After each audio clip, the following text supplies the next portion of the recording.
E todas as quintas-feiras aqui no nosso programa, presença confirmadíssima do Silvano Gross, biólogo que participa aqui com vários assuntos abordados, né, de interesse público, que é bastante notório, só que às vezes muita gente não dá valor, né? Como é que pode, né, o seu Silvano? Bom dia. Bom dia, Rato, bom dia a quem nos acompanha pelas redes sociais, pelo YouTube, de qualquer forma hoje em dia que a gente consegue acompanhar a Clique Rádio. É um prazer estar aqui novamente, mais uma quinta-feira, trazendo uma sequência de informações em que nós vínhamos trabalhando. E semana passada, né, Rato, trabalhávamos aí com a questão da energia solar, essas possibilidades inclusive de financiamento. Havíamos trazido há algum tempo a notícia de que o governo do estado iria ampliar o financiamento para atividades de agricultura de baixo carbono, juntamente com a questão da irrigação. O secretário de Estado, adjunto de Meio Ambiente, esteve em Camaquã, inclusive, conversando com os produtores rurais, lá na sede do Sindicato Rural de Camaquã e Nambaré, a respeito de mudanças aí no licenciamento da irrigação. E tudo isso tem por trás um programa do governo, que é o programa ABC+RS, Agricultura de Baixo Carbono, que se liga no programa ABC+, do governo federal. Programa esse que no ano passado já liberou financiamento de mais de 800 milhões de reais. Aqui no estado, cerca de 10% desse valor veio para cá, sendo que 30% da parte de irrigação, de todo o financiamento de irrigação, veio aqui para o estado do Rio Grande do Sul. E é um dos carros-chefes aí dos programas governamentais aqui no Rio Grande do Sul. A ideia deste programa é financiar atividades da agricultura que tenham baixo carbono lá no final. O que é isso? Do que nós estamos falando aí de agricultura de baixo carbono? De uma maneira bem simples, de uma maneira que alguns técnicos podem achar meio simplificada, mas eu acredito que seja necessário para o nosso público. Se nós tivermos na nossa produção uma emissão de carbono da ordem de 1.000 e eu puder, através de tecnologias, baixar essa emissão para 500, eu estou dentro de um programa da agricultura de baixo carbono. Agricultura de baixo carbono, nós estamos falando aí sempre em comparação com o que eu faço, seja pela mudança de atividade ou seja pela mudança de tecnologia para que eu possa impactar menos na questão das mudanças climáticas, nas emissões de carbono. E há uma ressalva aqui que é feita sempre, eu vejo sempre o pessoal da Farsul muito bem comentando isso, que nós temos que parar de pensar apenas na questão da emissão lá na ponta, mas nós temos que pensar no ciclo como um todo, na produção como um todo, e aí nós temos que levar em conta algumas questões e algumas peculiaridades nossas aqui do Rio Grande do Sul que fazem com que nós tenhamos uma possibilidade bem grande de desenvolvimento nessa área. A nossa agricultura, a nossa pecuária já tem bastante tecnologia para ter um saldo líquido de emissões adequados e isso nos possibilita uma competitividade muito grande. Nós temos que pensar aí, então, em acessar linhas de financiamento que nos possibilitem ter um saldo líquido ao final que seja positivo aí nessas questões. O que eu estou falando disso? Eu estou falando, por exemplo, em consorciar, e isso é muito trabalhado nesse programa, que é o consórcio ali lavoura, pecuária, floresta. Então, esse consórcio de atividades dentro de uma produção faz com que, apesar de daqui a pouco esse produtor ter uma atividade que tenha uma emissão de carbono um pouco maior, ele tem outra que não só não tem grandes emissões, como pode ter inclusive sequestro de carbonos, como é a questão da floresta plantada. Então, aqui no nosso sul, tão comum aí a lavoura de eucalipto. Então, esse plantio de eucalipto que é tão comum aqui para nós, que vai sequestrar carbono da atmosfera. Então, juntando essas duas atividades, eu tenho uma emissão líquida ao final que pode ser muito menor do que se eu só tivesse, por exemplo, a pecuária.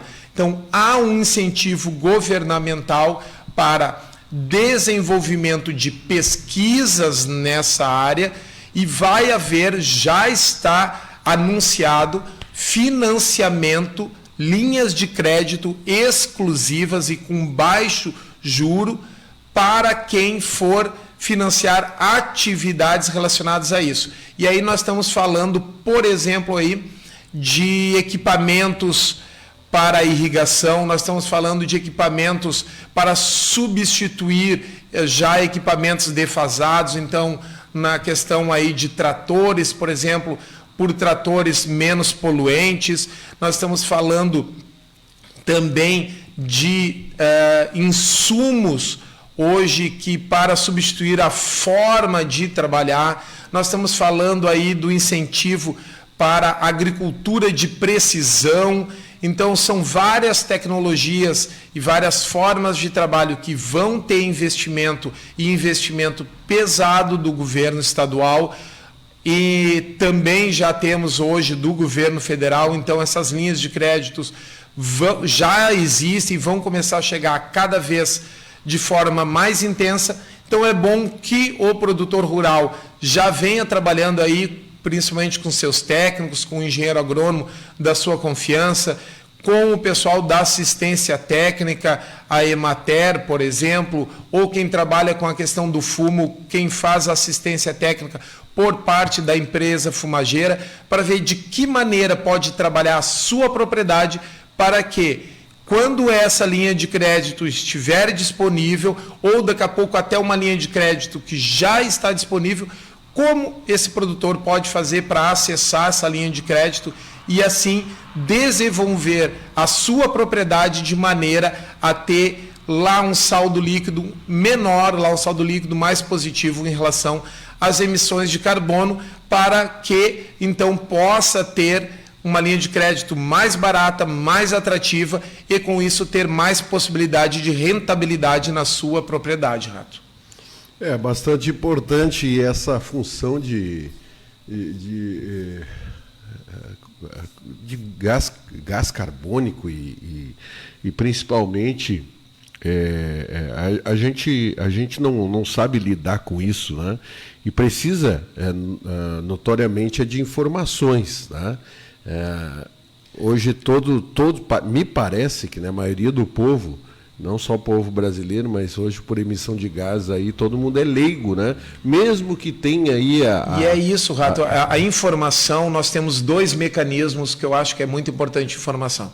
Uma é essa que a gente está trazendo, que é trazer microinformação, que é aquela informação de uma forma mais simplificada possível, para que a pessoa consiga, quando lê uma notícia, ter o mínimo de conhecimento para entender aquela notícia e para saber como procurar mais informação.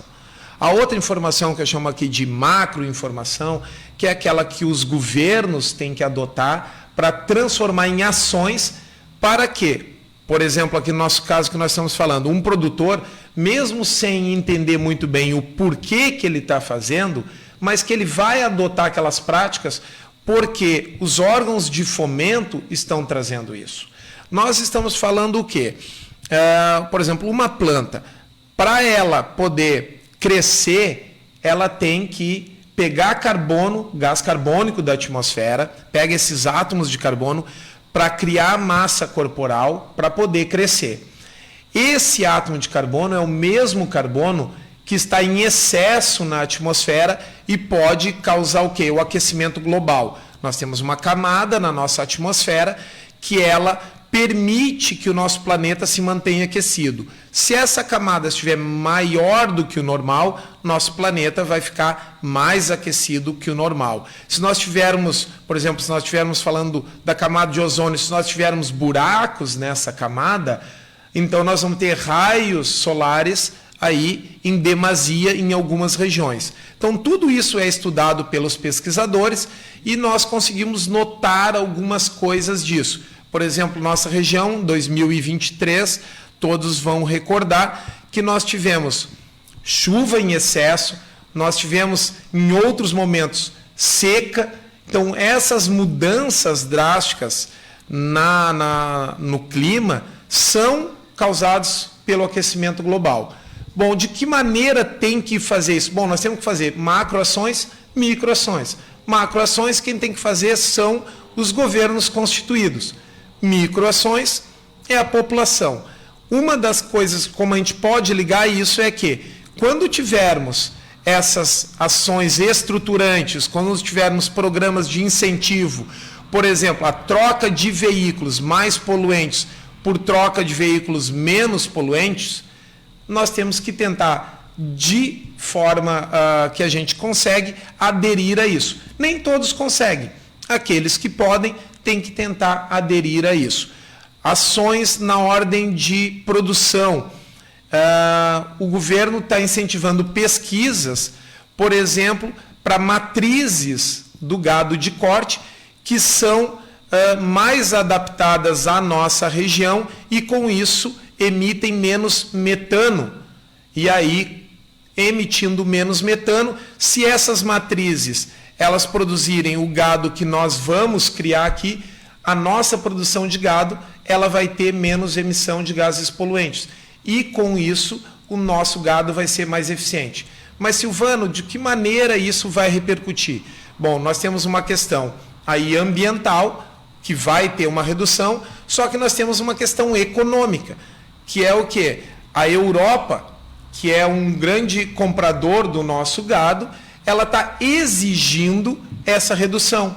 E, com certeza, isso vai ser usado pelos países compradores como barreira, exigindo, então, que tenha essa redução em comparação com os seus produtores locais para poder incentivar a sua produção local, para que nós aqui no Brasil possamos nos manter competitivos nesse processo de exportação, e aí vale para o gado, aí vale para a produção agrícola também, nós vamos ter que nos adaptar a essas exigências, sendo por uma questão ambiental, seja por uma questão econômica, essa adaptação vai ser necessária, e aí nós vamos ter que contar com as pesquisas, com os órgãos de pesquisa, com os órgãos de financiamento e, especialmente, eu entendo que os governos vão ter que criar ações para que os nossos produtores rurais não sejam prejudicados economicamente nesse processo de transição. E esse programa ABC+, RS, é uma resposta a esse tipo de questionamento. O que o governo está fazendo para incentivar o produtor rural nessa transição?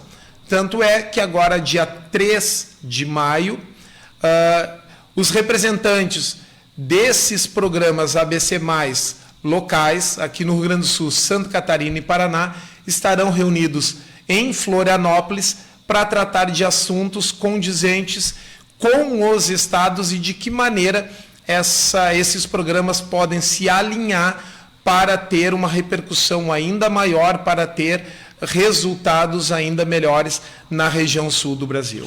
E tu acha que o pessoal ainda procura, pouca procura de informações sobre o meio ambiente, enfim? No início ali, até eu queria abrir o programa falando sobre isso, que era, eu acho que o pessoal hoje em dia é mais informações, tentar buscar informação em Facebook ou redes sociais é complicado, né? Mas tu entrar em um site especializado. Mas o TikTok hoje, a juventude hoje está trocando o Google pelo TikTok. E isso se facilita, por um lado, é preocupante por outro, né? Porque apesar de tudo, nós sabemos que as redes sociais elas são muito direcionadas ao que nós determinamos de acordo com o que a gente busca. Então, os mecanismos ali vão sempre nos direcionando para o pensamento que a gente quer. E a gente acaba tendo um viés de ideia que acaba sendo sempre direcionada as informações com o que eu já penso. E é muito preocupante porque aí eu não tenho o contraditório, que não existisse ali nas pesquisas do Google, mas isso era menor. E essa pesquisa aí, os meios de comunicação oficiais, então, têm uma responsabilidade muito grande em não só transmitir a informação, mas transmitir a importância da busca adequada da informação. E nesse sentido, programas como o teu, esse aqui, que tentam trazer ao público, ao grande público, informações mais técnicas, informações de qualidade que já sejam aí com um mínimo de viés possível, tem uma responsabilidade muito grande, e isso é muito importante. Então nós temos, e aqui, apesar de técnico, me coloco aqui no papel também, e me perdoem, Rato, os profissionais dessa área, me coloco também como comunicador nesse momento, da responsabilidade de trazer essas informações para um público que não está acostumado a buscar e talvez até nem tenha o papel de buscar essa informação técnica, mas que é quem vai efetivamente transformar essas informações em prática. E com isso é o que vai gerar resultado lá na ponta. Então a nossa responsabilidade aqui de trazer essas informações é sim muito grande, e nós esperamos estar contribuindo, mesmo que de forma bem pequena, para que esses produtores, então, tenham essa informação, ou pelo menos tenham lá aquela sementinha que diz: puxa, eu tenho que buscar mais informação sobre isso, eu tenho que me aprofundar mais, eu vou buscar, eu vou perguntar, porque isso aí é um assunto que vai ser importante para mim. Muito bem. Muito obrigado pela participação de hoje, meu querido. Até a próxima quinta-feira. Obrigado, Rato. Um grande abraço a todos. Valeu. Silvano Gross, biólogo, participando sempre às quintas-feiras aqui do nosso programa.